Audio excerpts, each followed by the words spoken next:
Good morning class, I hope you all are doing well. So today we are going to do a question from chapter 6, that is energy, work and power. And this question is taken from the free response question from the exercise of the book, and this is quite simple question.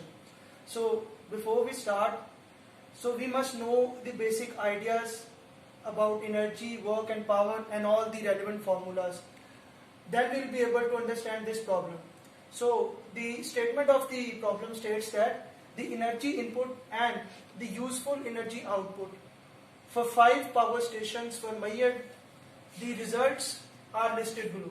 Now we have 5 power stations, and for those 5 power stations we have measured the energy input and useful energy output, and we are given this data in the form of table. So the power stations are listed as P, Q, R, S, T, and their relevant energy inputs and energy outputs are given. So what we have to do, we have to calculate the required things. Here the statement states that each of the station uses a different method to produce electricity. Now what we have to do, calculate the efficiency of each power station. To calculate the efficiency, we need to know the formula, that how can we find out the percentage efficiency. So to determine the percentage efficiency, we use a formula, that is useful energy output over energy input times the hundreds. So this gives us the efficiency in terms of percentage. So if we talk about power station P, so we can calculate the percentage efficiency of power station P using the given data. So useful energy output is given, that is 10.8. The order of that energy is 10 per 14. Similarly, useful energy output is 32.8. To find out the percentage efficiency of the power station P, we simply substitute the values of the useful energy output and useful energy input in the formula of the percentage efficiency.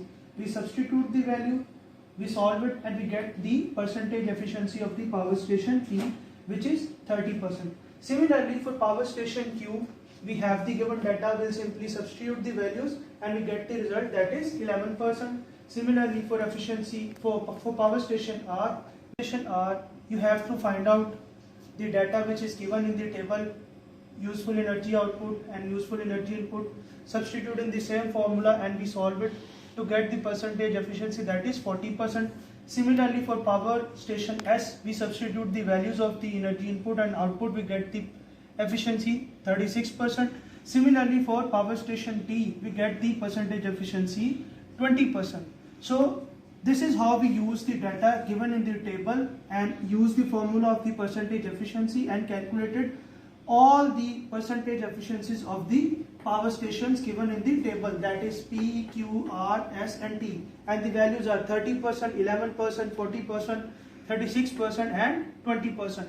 So the next question in this regard, if you had to build a power station, which power station would you choose to base the design of the power station on and why? So the question is quite simple. So which power station would you prefer?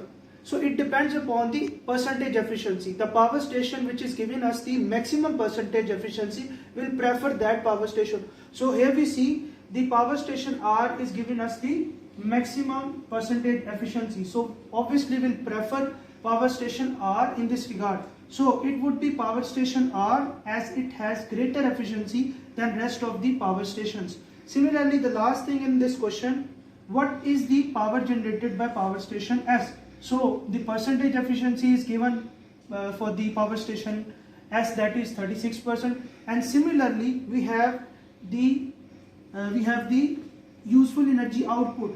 So we'll use that useful energy output and we'll divide the time taken in a day and we'll get the power required. So we simply substitute the value of the useful power output and the time and we get the required result.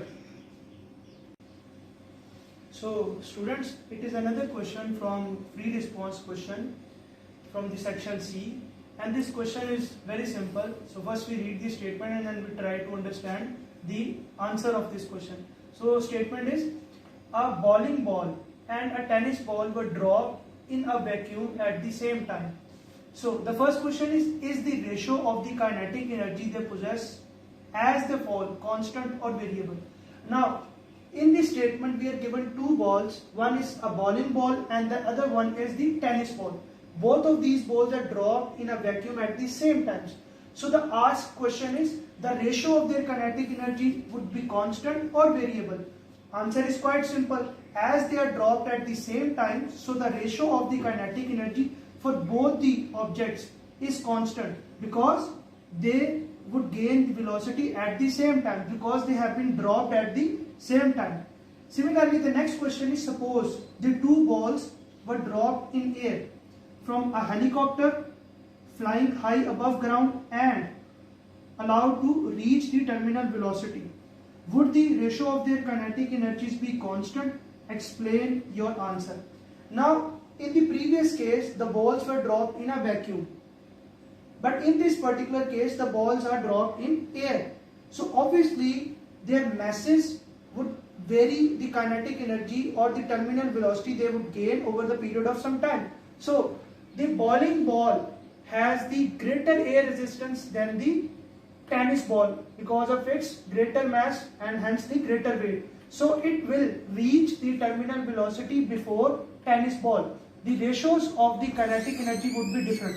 As one ball is reaching the terminal velocity before the other ball, so the ratios cannot be equals. So the ratio of the kinetic energies would be different before gaining terminal velocity. However, once they gain the terminal velocity, then this ratio become constant. However, after the terminal velocity, the ratio would be constant. Once they achieve the terminal velocity, the ratio of both the balls, the ratio of kinetic energies for both the ball would be constant.